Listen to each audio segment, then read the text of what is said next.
Uh-oh. That means it didn't record a while ago. Okay. Let's see. That kind of threw me off here. All right. This is our department, Engineering and Property Management. Amy and I are part of the Business Services Division. But if you look down the list, we have Engineering Services. They do transportation facilities. We build all the buildings and fire stations and police stations and other big buildings like the arena and the Hall of Fame. We have Stormwater Services. We have Landscape Management, Land Development, and Real Estate Services. Okay. Our presentation today is on Cityworks. It's a comprehensive public asset management solution. It's built on ArcGIS.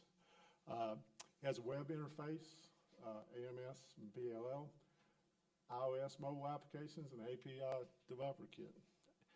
Amy's going to explain a lot about that stuff in a minute. So Amy gets the show right now. So. Does anyone know what Cityworks is? A couple people. Is anyone using Cityworks? Okay. So I'm not going to get real technical, but we'll keep it at a higher level. Anyways, the little software that could. Once upon a time, in a tiny village named for a queen in the far-off land of Mecklenburg, the people were lost, alone, and felt overwhelmed by their work. Then one day, along came a little software from the wizards of Azteca. The little software said, I think I can really help you. And so, with the help from magical fairy princess Amy of Pittsburgh, the little software shouted, I know I can help you. And the people of the tiny village rejoiced. Wait, all right, hold on. We will start. Hang on, Amy. Okay. We'll start with a little video here in a second, just to give you, put us on the right track here for a second, okay? City of Charlotte and Mecklenburg County Stormwater were using basically a homegrown environmental data management system. It was clear that that system really had no future, so we began a process looking to replace it. And then, of course, when the city was looking for a work management solution, we ultimately ended up with Cityworks, and it has basically taken over. In the world of IT, one of the challenges is getting people to accept new technology. The challenge that we're having with Cityworks now is we have a line at the door. We have more people that want to use it right now than we can currently support. I don't know what else to say. In technology, often when you implement systems, people are like, ooh, but literally we're holding people off right now.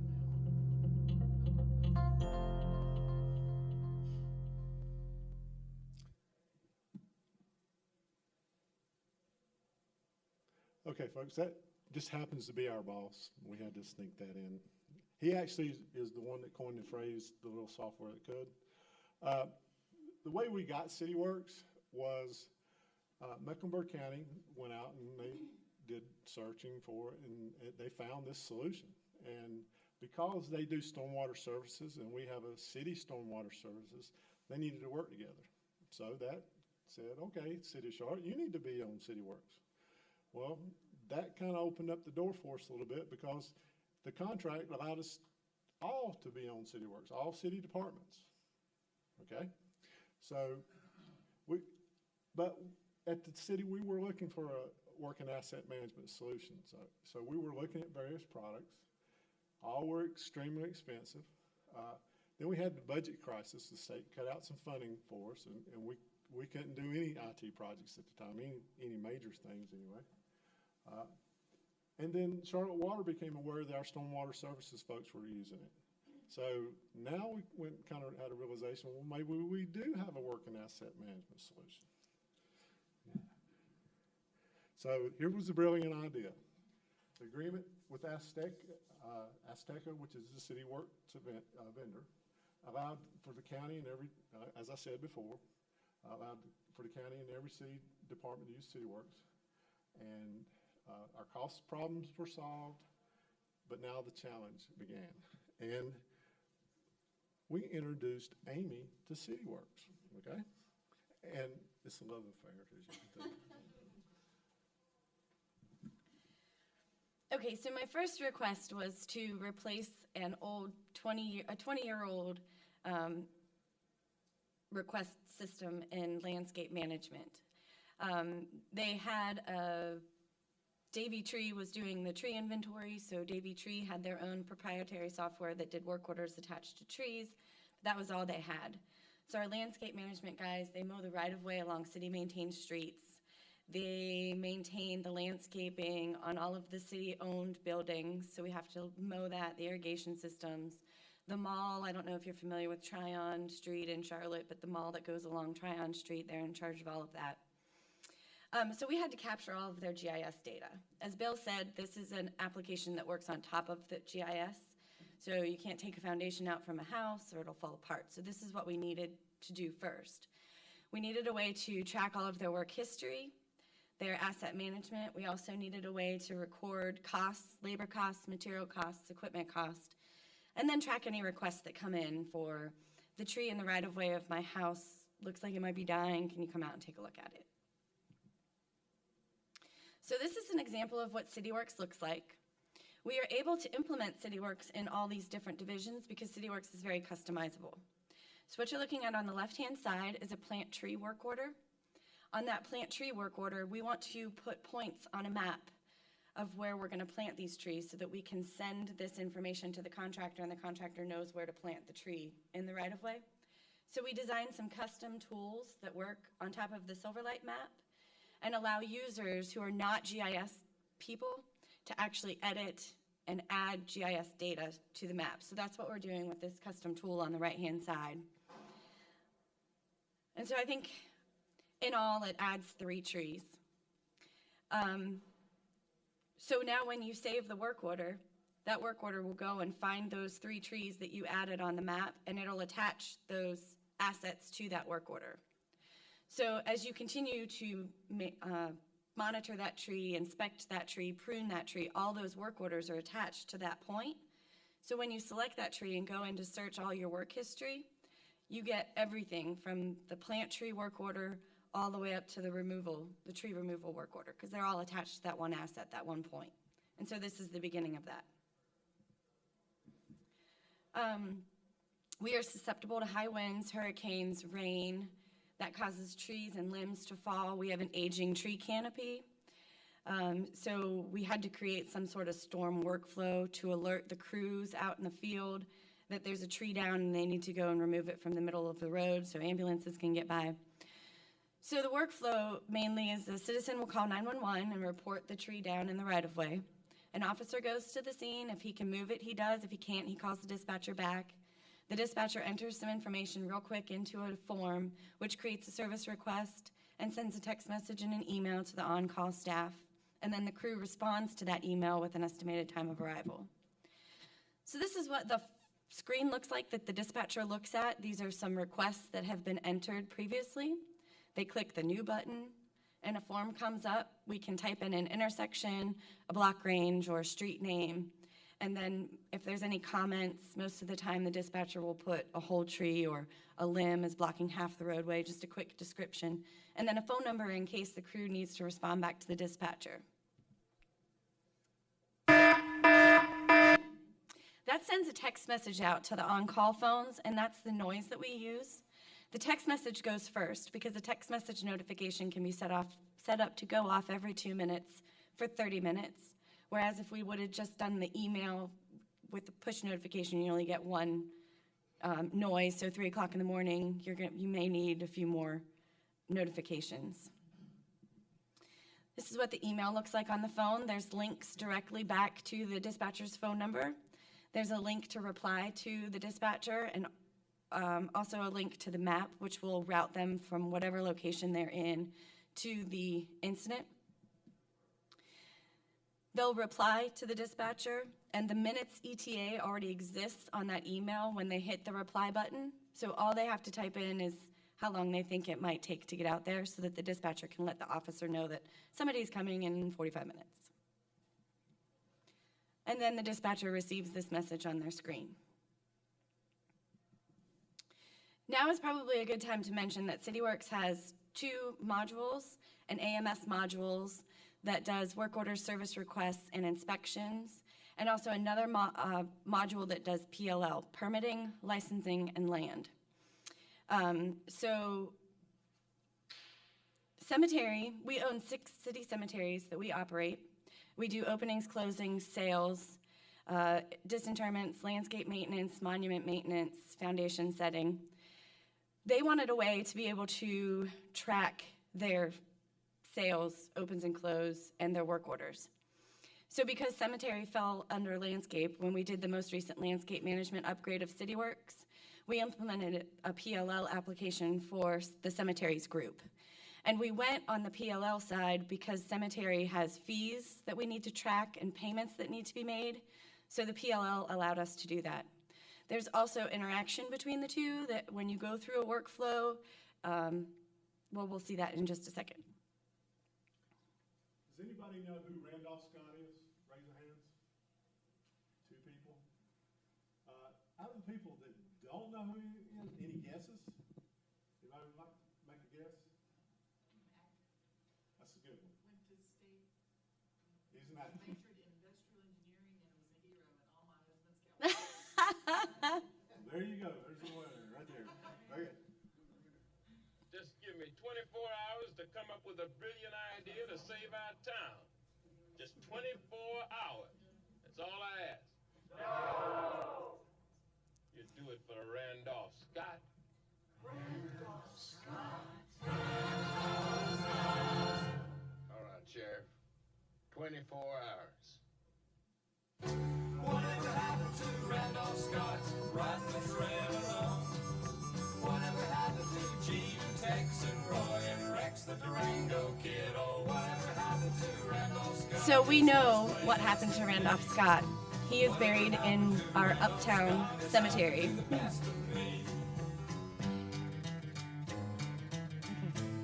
We could have cut that a little bit shorter.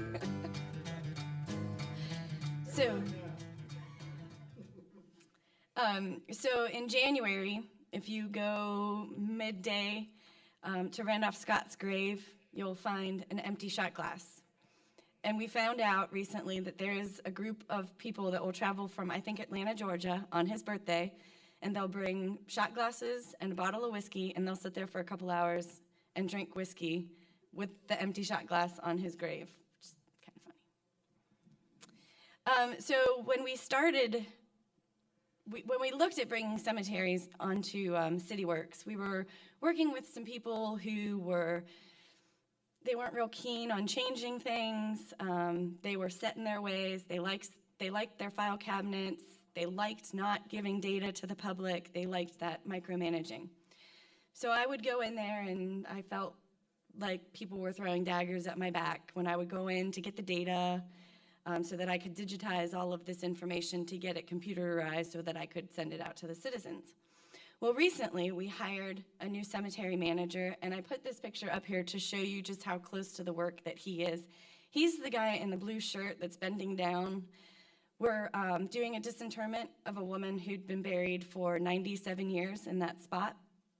Somewhere in that lot of 8 graves, a baby is buried. And babies aren't buried as deep as adults are. So we're getting to the point where if there's a baby there, it's possible that we could be digging it up. So we need to pay a lot of attention and make sure we're not finding anything. And so he is down on his hands and knees, and we're scraping every 6 inches off to make sure that we're not doing something we shouldn't. During that disinterment, we found this seashell. It must have been set on top of the coffin. And then I found her wedding ring that still had engravings on the inside, September 9th, 1916 was when she was married. So this is what we've got so far. We have sections in our cemeteries digitized, and we have lots digitized. We are currently working on digitizing the graves so that we can get the interment information, so that we are able to serve up a website where somebody could go and locate a loved one. There's a lot of information to do this. We have to go lot ledger by lot ledger to get this information in, so it's going to take a lot of time. But we have enough, at least now, to start a Cityworks application. So we select a grave on the map because we want to sell it. And here I will preface again that I'm from Pittsburgh, and I'm giving the presentation. So if I offend anybody, I'm very sorry, but when you give a presentation, you can kill off Ben Roethlisberger. But in this example, we are going to bury Tom Brady. So Tom Brady and Gisele Bundchen decided to buy those graves that I had selected on the map. And this is a sale case where we capture seller name, contact information, what graves they purchased, if they're going to be adult graves, child graves, cremain graves, some fee information and some payment, payment information. We also have a section here for notes, so we can write all kinds of notes about this person if we want to, and then pictures. So I attached a picture here of those guys. So Tom Brady dies, unfortunately, 3 days after the Super Bowl last year. Aww. And so in the open and close case, we can track the interment name, their birth date, their death date, the date of their interment service. We also have a little workflow that allows us to choose what kind of burial is this going to be, a traditional, a cremains, an interment, or an entombment. And when we answer that question in this workflow for the case, if it's a traditional or a cremains, it automatically creates a work order on the AMS side for us that reminds us to go back to that grave 3 to 4 days after we've done it so that we can tamp it and make sure everything's set. We capture next of kin information. Mom and dad might be buried somewhere, and this sister wants them moved down to her family lot in Georgia, but the brother up here that doesn't get along with the sister doesn't want them to move. So we need to make sure that we have the next of kin information so that if something like that happens, we can get in touch with the entire family that might have a say in it. And again, we're capturing fees and payments for this. We've got notes and attachment sections, so we can attach obituaries or we can attach links to obituaries or whatever else they might want to capture here. And now when we go back and we search that grave, if we want to find what's happened on this grave, we select it on the map and then we do a quick search and it shows us, for this grave, it shows us the sale and it also shows the open and close. We may have a disinterment, we may have 2 sales because we can reclaim graves and sell them again, and this just shows us the entire history of that grave. Same for a work order. I can choose that grave, and I can search work orders that have been done to this grave. Maybe there was a foundation setting, there was a marker installation, a vase installation, and there was a tamping. So the next request outside of landscape management, and we're not going to get that detailed with all of these requests, so that was probably the longest one. But the next one was building services. They asked me to upgrade their system that was, again, 20 years old. They had no GIS data. So we had to start with the building footprints and tell me what buildings you own and what do you want them called. So we had to capture all of that. We needed a way to track their requests because police officers are working 24 hours a day, fire department's working 24 hours a day, requests are coming in. We need a way to track all of that. Preventative maintenance is huge. So we needed a way to track preventative maintenance as well as labor time and equipment costs. But they didn't want a map. So how do you build a house without a foundation? Azteca gave us the ability, several iterations of their software later, to make saved searches. So we display the results of a saved GIS search, and they attach the equipment to that name of that building. So they don't even know that they're interacting with the GIS backend. So this is an example of a service request. I don't expect you to read this, but what the problem is, where the problem's occurring, who initiated the request, we capture that kind of information. This is what the call taker screen looks like. So it lists the most recent requests on the top, and then the work orders along the right-hand side. So if it doesn't have a work order, the call taker knows she has to go in and create a work order for it. She chooses the department on the left-hand side that runs the building that she needs to create the work order on, and it lists all the cultural buildings for her. She chooses the building that she wants, creates the work order, attaches it to the service request. The guy in the field goes out and fixes it. He tracks his labor cost. He tracks his invoice cost. He closes it, and that subsequently closes the request, which sends an email back to the initiator to let them know that that toilet is no longer clogged, or whatever the problem might be. This is the labor entry and the material entry. So this was working so well in those two divisions that the environmental services manager came and approached me and said he needed a way to track his projects. There's 3, 4, 5 guys, I think, in that little division. And it had been growing so much that he needed a way to be able to track what was going on in all the projects. They were doing it through email communication. So we first customized Cityworks and got rid of all the service requests and work orders and relabeled work orders projects because they don't use work orders or service requests. So we're relabeling work orders to projects. They wanted a way to track their location of the projects because they're not necessarily capital improvement projects yet or CIPs yet at this point, but we're just going out to test the environmental, and then a status of the project.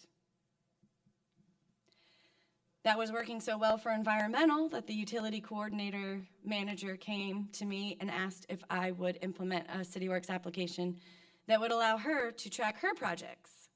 So again, we took the work orders that have a GIS location attached to them. We relabeled them projects, and now we track communication and contacts for whoever the person is at AT&T that we're working with, or whoever it is at Time Warner that we might be working with, as well as the status. And now that can be shared. The utility coordinators seem to, turnover's pretty high there. So when a new utility coordinator comes on, they already have the contact information of the person that the other guy had been working with previously on that project. So it helps to move the project along faster.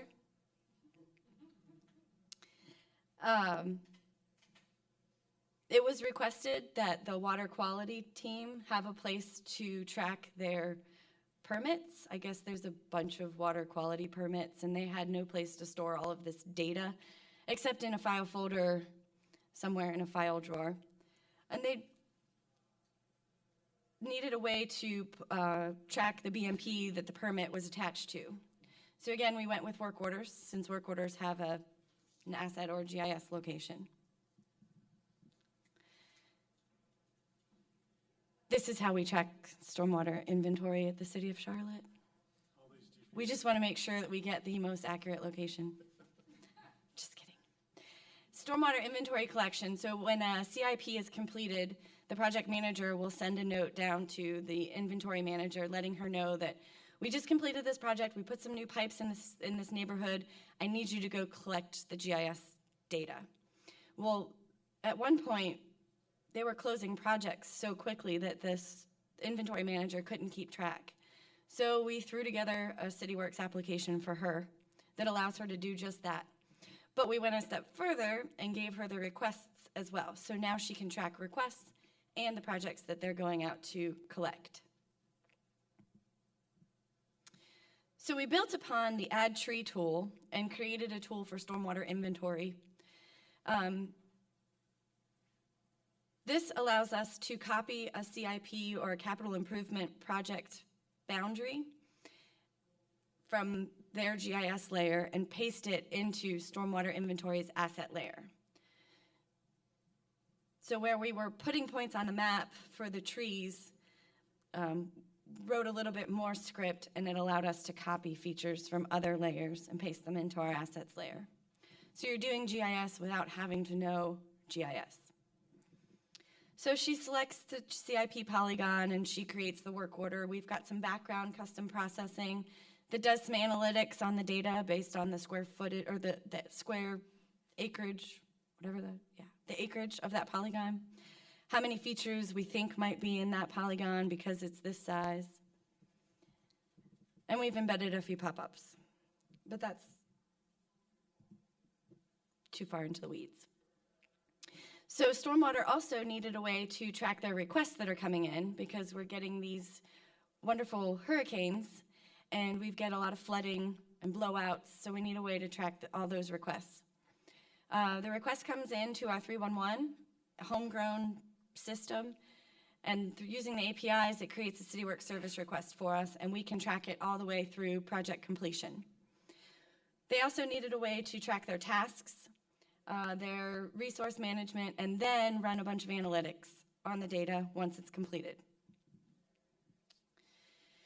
We implemented an AMS application for our real estate asset management group. So I just recently learned that there are two different groups in real estate, one that acquires the property and then one that manages the property. So we've already done the one that manages the property. They, once we own the property, we may lease it to somebody, or somebody may lease space to us, so we need a way to track that. We need a way to know what fees are coming in, what fees are we collecting, because the money doesn't come to us, it comes to the money people in a different department, so we never see it. Finance. They needed a way to track their rent schedules. You know, for this many months, you're gonna pay $1,000, but then it escalates every year after that by 3%, so we needed a way to do that. And then we needed a way to print a lease agreement that we could sign both parties and then keep in a file folder in a drawer that nobody will look at for years and years and years. So this is Angela. She's going to give you a little bit more information about the city. real estate asset handle management. a lot of the real estate matters that come through neighborhood and business services. So city's divided into multiple departments, and within the real estate division, we're assigned a client department. Mine is neighborhood and business services. So the different agreements, leases, licenses that come through that department is something that I'm responsible for. Well, Cityworks is the digital database for how we track and store all of our information. So one of the ones that we just did was Showmars downstairs in this building. They are, you know, food service provider. They're in the building. They had a huge renovation project, but they do lease the space from us because, of course, we own the building. So when it comes to an agreement from beginning to end, through negotiation, execution, storage, updating, maintenance, it's the central place where all of that is stored. So, for example, when we negotiate a lease and we execute it, for everyone in the division, they all come through me and I put them on Cityworks, meaning I establish a case and assign the terms and the rent and all of the details that go with that agreement and attach it, and it becomes a live file. And that's how we have migrated from paper files to digital files and have really, you know, improved our workload and made the office more efficient.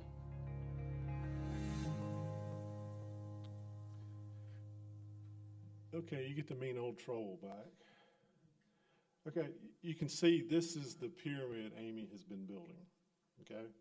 There's this little bright idea. Remember the bright idea from the movie clip?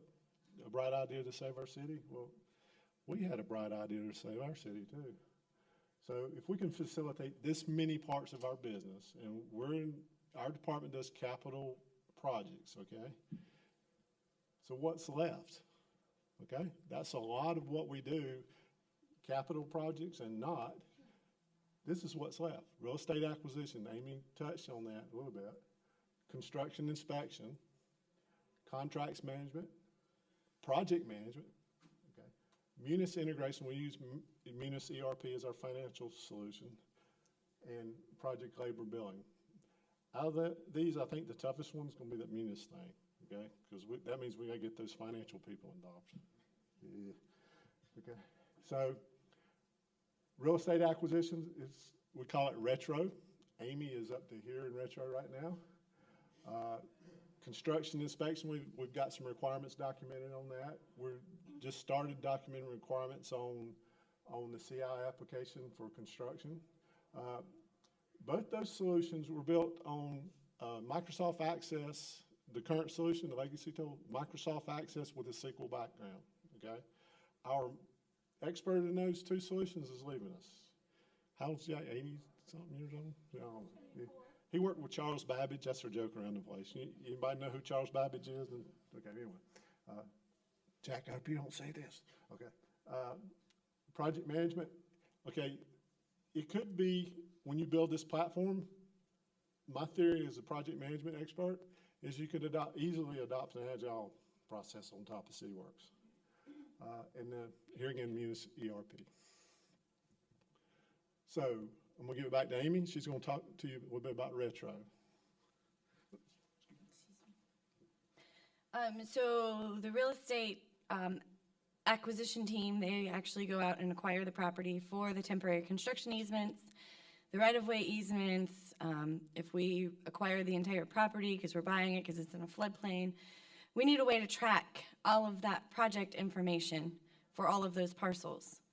There's parcel fields that we're tracking based on the parcel itself. We have to track titles and appraisals. And then if a parcel goes into condemnation, the legal group, they have their own tracking system. So we've brought them on board in the development of this, and we are going to be replacing their SharePoint site with this Condemnation Cityworks case. So we're using PLL for this as well. This is just an example of a parcel case. So the project manager will create the project and he'll attach it to the parcels that he wants or needs acquired, or she wants or needs acquired.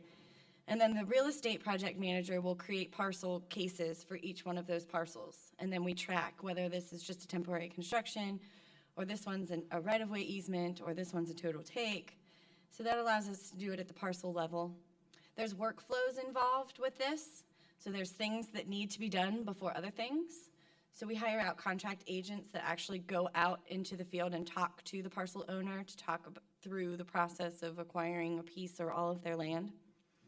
And that workflow will automatically create appraisal requests or title requests right from the workflow. This is an example of a appraisal request. We repurposed the work orders and relabeled them as service requests because we needed to be able to attach this appraisal request to a parcel. Service requests just use addresses, work orders use assets. There's some XML customization in here. We embedded some HTML to point at SSRS reports to give us everything that we wanted to see on the appraisal work order. This is an example of a legal condemnation. So just some of the workflow that they might be tracking. What kind of condemnation is it? So Ben Roethlisberger and Bill Cower own this property. Each defendant can be served at a different date. So if we're going to take your property, we've got to serve you papers letting you know that we're taking your property, we're condemning your property. Based on the condemnation type, you have 365 days to respond, and if you don't, on the 366th day, we can start moving construction equipment onto your property, and we can file for that condemnation, and it can be ours.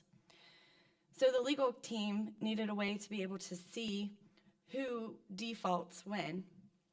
So we have this calendar here, and February 18th is when Bill Cower defaults on his property.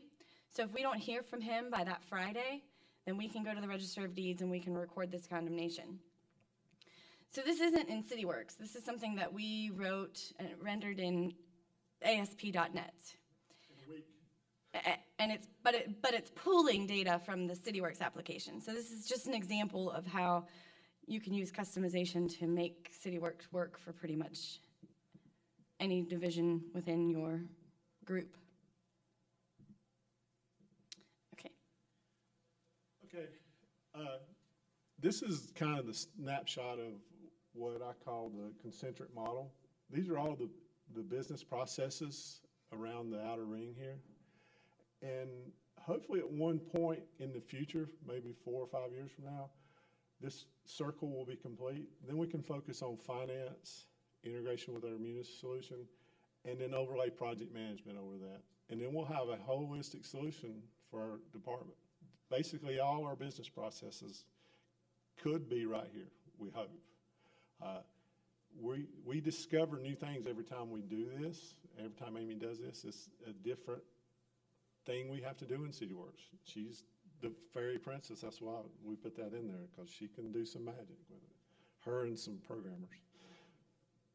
Okay. So here we have Cleavon Little again. A brilliant idea to save our city. Okay. We hope we did. So would you guys do it for Randolph Scott? Everybody? You're supposed to stand up and go, Randolph Scott? Yeah, okay. All right. So I thought I had to put the man in here himself. So he said, these are actually movie quotes, so his are two. He said, I saw a motto on a sundial once that said, it's always later than you think. That's pretty good philosophy, I think, especially that it's later than I think, too. Okay, so got any questions? Hopefully they're for Amy. You get it. Yeah. So we're just starting to use Cityworks for a couple of things now, and we're also looking at replacing our IT work order system.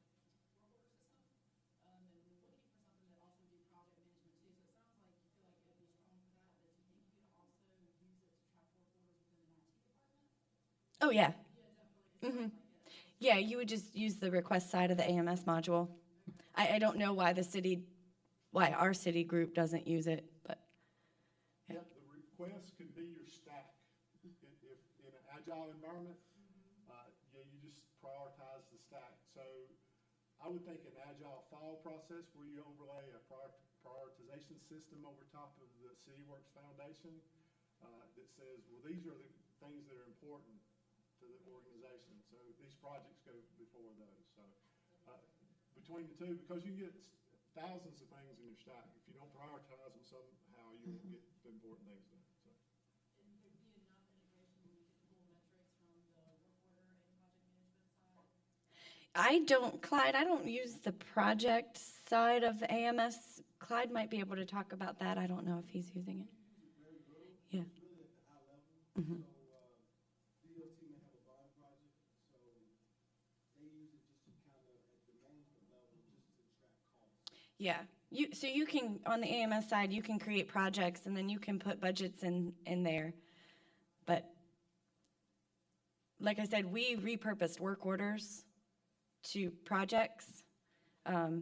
You could you could have a project work order template and attach work orders to that project work order template and track things that way. That's kind of what we're doing with the real estate acquisition side. So each parcel has fees attached to it, appraisal fees, condemnation fees, whatever the fee might be. And we roll those costs using SSRS. We roll those costs all up from the parcel to the project level. So the same kind of theory could be applied there. Yes. You talked about asset management. On those assets, like, do you have the ability to have a contact attached to the asset? Like, let's say, who is responsible for this asset? Who owns it? Yeah, that could totally be part of the GIS, the attributes that make up the feature class on the GIS side. Mm-hmm. Okay, so shameless plug, if there's any coastal cities looking for a Cityworks administrator, just throwing it out there. No. I was thinking about it too. Amy, are you the only one that supports Cityworks, or is there? So I'm the only one that supports it in my department. Citywide, I think the airport went with AECom to do their implementation, and there's 3 other departments that are using Black and Veatch to do their implementation. And then there are IT folks, like in Charlotte area transportation, there's one IT girl who's the liaison between the users and the Black and Veatch consultant. I just have a question as far as the work orders that the citizens can submit, that if they don't call in, that they fill in from I'm assuming it's from the website. Did you all have to do any additional So the, re- so the web form that we created is for internal purposes, for our buildings that we maintain. So it'll be people inside the buildings that we maintain. So it's an internal web form. We do have like a tree down request out there on 311's site that will, using the API, bring the service request in from the 311 call center software into Cityworks and then notify the appropriate person in the tree maintenance group. Yes. How does the licensing work on Cityworks? I know you said that you already had it through your stormwater division and you just leveraged it for other departments. But Yeah, so I'm a peon and I'm not privy to that information. They have enterprise license agreements that you can purchase, like ESRI has. Certain certain modules are additional costs and are not covered under ELAs at this point, but they may change that. I don't know, Clyde, do you know more about the licensing? It's sort of like that, and also for different types of APIs or interfaces, you pay an additional license fee for that also. is it like a subscription service? Because that's what GIS is. Each year you pay your. Oh, yes, yeah. Every year we pay a maintenance fee. Thanks for not falling asleep on us. All right. So if you want to write down our contact information, there it is. And we're done. And here's the credits for the movies, by the way. So, and the song. Thank you.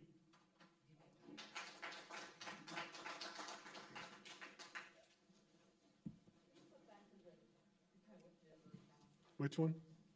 Contacts? Okay, I'm sorry. My email is Amy, A-M-Y, Rockwell. Yeah, I changed it on one side, but it didn't say. Oh, it's Amy?